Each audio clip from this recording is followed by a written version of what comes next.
तरह मांझी जी बाबा साहब अम्बेडकर ज्यादा महान हो गए हैं। बाबा साहब अम्बेडकर जो ये आरक्षण दिया संविधान में, क्या उनको समझ में नहीं आ रहा था बाबा साहब अम्बेडकर को? आरक्षण प्रतिनिधित्व का मामला है लोकतंत्र में। ये डेमोक्रेसी है। ये उसमें लिखा हुआ रिजर्वेशन नॉट एम्प्लॉयमेंट, रिजर्वेशन ये रिप्रेजेंटेशन है, ये डेमोक्रेसी का, ये साधारण मामला नहीं है। और वो लोग बोल रहे हैं, अगर मांझी जी बोल रहे होंगे तो मुझे ऐसा लगता है कि बीजेपी को लाइन को ध्यान में रखकर वो बोल रहे होंगे। सुप्रीम कोर्ट का जो डिसीजन है, जो निर्णय है, वो असंवैधानिक है, वो संवैधानिक नहीं है। संविधान में लिखा हुआ 100% आरक्षण लागू करो, संख्या के अनुपात में गिनती करो, और जिनकी जितनी संख्या है उसका उतना आरक्षण लागू कर दो। ये इसका खत्म हो जाएगा, ये मामला खत्म हो जाएगा। इसका एक लाइन में यही जवाब देना है, 100% आरक्षण आप लागू कर दो, मामला खत्म हो जाएगा।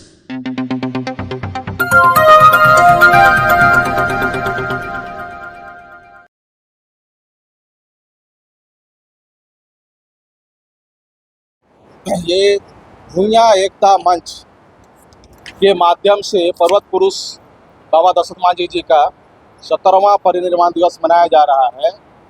और इसके मनाने के लिए जो हमारा जो मौलिक उद्देश्य है,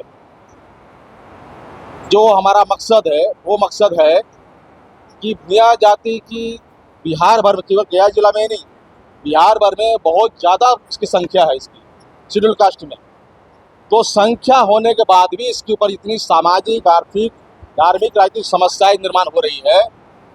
तो उस समस्याओं को समाधान करने के लिए हम अपने स्तर पर इसको संगठित करने का, ऑर्गेनाइज करने के लिए गया जिले के 24 प्रखंड के लोग यहाँ पर हमने निमंत्रण दिया, आमंत्रण किया हुआ है। और 24 प्रखंड से लोग यहाँ पर डेलीगेट, क्राउड नहीं, जो समाज के जो बुद्धिजीवी लोग हैं, जो प्रबुद्ध लोग हैं, जो इंटेलेक्चुअल लोग हैं, उन लोगों को यहाँ बुलाया गया है। और मेन इसका बेसिक एजेंडा है समाज को संगठित करने का, और संगठित करके उसका शक्ति निर्माण करने का, और शक्ति के आधार पर हम अपने साथ जो सब अत्याचार जो हो रहा है उसको रोकने के लिए हम एक पहल कर रहे हैं, हम लोग प्रयास कर रहे हैं जिला से। ये इसका बेसिक एजेंडा इसका। सर, बाबा दशरथ मांझी के नाम पे दलित एकता मंच के द्वारा आज परिनिर्वाण दिवस मनाया जा रहा है। देखा जाए सर कि भारत रत्न के लिए लगातार लोग मांग कर रहे हैं, तो दलित एकता मंच कहीं भी नजर नहीं आई। जो भारत रत्न बाबा के दीवाने को लेकर कहीं भी आवाज नहीं उठाई। सर, इसको लेकर क्या? दलित एकता मंच किसका है और कौन चला रहा है, इसके बारे में मुझे कोई जानकारी नहीं है। हमने बनाया भूया एकता मंच, और हमारा जो टारगेट है कि मांग करने की बजाय हम शक्ति निर्माण करना चाहते हैं, और शक्ति के आधार पर हम लोग मांगने की बजाय देने का काम करेंगे, भारत रत्न देने का काम करेंगे। हम लोग इस रणनीति पर काम कर रहे हैं, क्योंकि भारत में 6247 जाति है, तो एक जाति का मामला नहीं है ये 6247 जाति को जोड़ने का मामला है। मगर स्पेशल टास्क चला करके, कोचिंग चला करके भूया जाति को जगाने का अभियान चला जा रहा है, ताकि राष्ट्रीय मूवमेंट के साथ इसको जोड़ा जा सके। जब राष्ट्रीय मूवमेंट के साथ ये जुड़ेगा तो फिर मांग करने की जरूरत नहीं है, फिर तो देने की जरूरत है भारत रत्न। ऐसे आज हम लोग यहाँ घोषणा करेंगे बाबा दशरथ मांझी जी का, भारत रत्न से बड़ा है नवरत्न। तो भारत रत्न भारत सरकार दे सकती है, मगर उससे पहले समाज तो नवरत्न दे ही सकता है। तो आज हम लोग ऐलान करेंगे यहाँ पर उनका नवरत्न देने के लिए। सर, एक बहुत से मुद्दा बड़ा उठ करके आया है, जो सुप्रीम कोर्ट ने अगर मान लीजिए आरक्षण खत्म कर देगा तो और बहुत सा प्रॉब्लम खड़ा हो सकता है। सर, उसके बारे में क्या करें? सुप्रीम कोर्ट का जो डिसीजन है, जो निर्णय है, वो असंवैधानिक है, वो संवैधानिक नहीं है।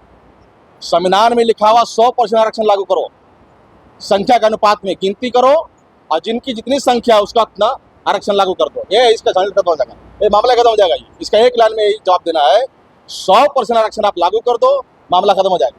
सर, कितना लोग SC/ST के नेता भी हैं, सेंटर में बैठे हुए हैं, बिहार में बैठे हुए हैं, कोई नेता बोल रहे हैं कि ये जो सुप्रीम कोर्ट अति किया है सही किए हैं, लेकिन कोई नेता इसका विरोध कर रहे हैं। एक जितना मांझी जी बोले कि आरक्षण को समाप्त करना चाहिए, लेकिन चिराग पासवान जी बोले कि नहीं, ये गलत है। तो क्या जितना मांझी जी के क्या ऐसा लगा कि सही? क्या जितना मांझी जी बाबा साहब अम्बेडकर ज्यादा महान हो गए हैं? बाबा साहब अम्बेडकर जो ये आरक्षण दिया संविधान में, क्या उनको समझ में नहीं आ रहा था बाबा साहब अम्बेडकर को? आरक्षण प्रतिनिधित्व का मामला है लोकतंत्र में। ये डेमोक्रेसी है। ये उसमें लिखा हुआ रिजर्वेशन नॉट एम्प्लॉयमेंट, रिजर्वेशन ये रिप्रेजेंटेशन है, ये डेमोक्रेसी का,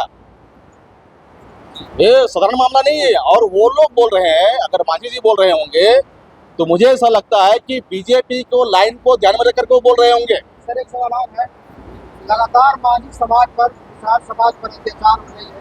हाल ही में इधर सराय में देखा गया, नवादा में देखा गया, उनके साथ बर्बरतापूर्ण व्यवहार किया जा रहा था। इस पर आप लोग की क्या राय है? क्योंकि भूया एकता मंच कहीं नहीं नजर आया उनको अधिकार दिलाने।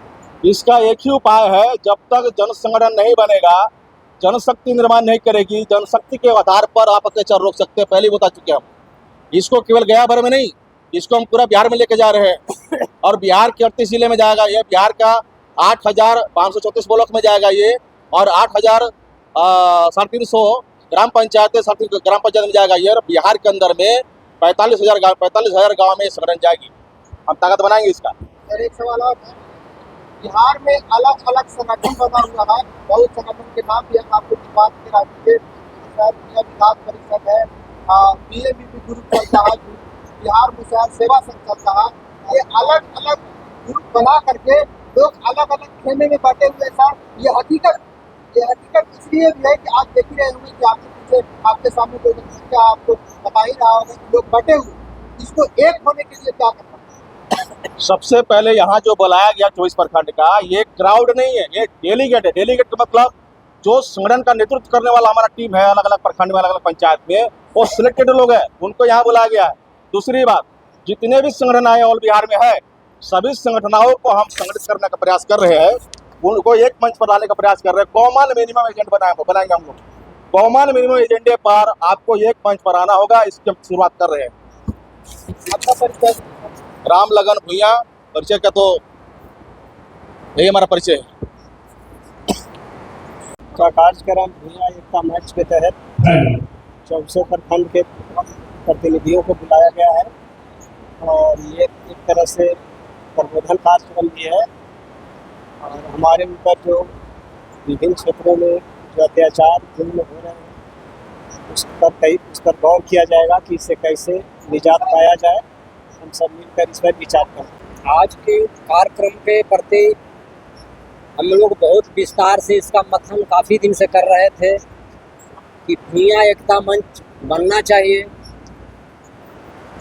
आपका संगठन से ही शक्ति का पैदा होता है, और हम लोग में जो आपसी फूट है, इसलिए हम लोग में शक्ति का निर्माण नहीं हो रहा है।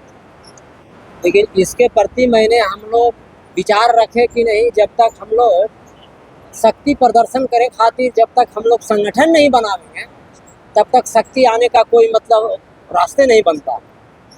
इसलिए बाबा दशरथ मांझी जी का परिवार निर्माण दिवस के प्रति हम लोग 17 साल से समझ ही रहे थे कि क्या होना चाहिए और क्या लोगों ने कर रहा है।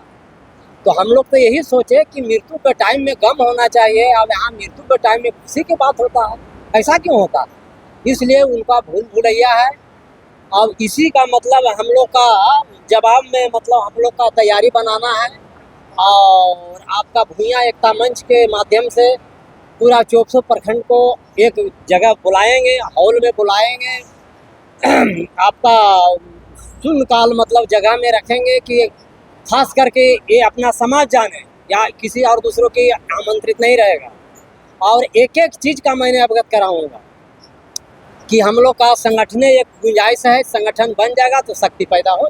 दशरथ मांझी जी के पुण्यतिथि हो या जन्म तिथि हो, उनके नाम पे करोड़ों रुपया के खर्चा होता है और लोग कमाते हैं, लेकिन उनका घर भी देखा जाए तो काफी मतलब जर्जर स्थिति में बना हुआ है। क्या कुछ परसेंट भी आए उस पर खर्चा कर दिया जाए तो उनके हालात जो है कुछ सुधार सकता है? देखिए, ऐसा जो आपको सोच है या पूछ रहे हैं, तो ऐसा बात तो खुद जाओ, आपका वर्तमान बने थे जीतनराम मांझी साहब, तो मुख्यमंत्री के दरमियान वहाँ गए थे, और गए थे तो कुछ लोग ऐसा बात रखे थे कि भाई देखिए बेचारे इतना महान आदमी थे, ऐसा उन्होंने काम किया कि देश विदेश में उनका नाम चला गया।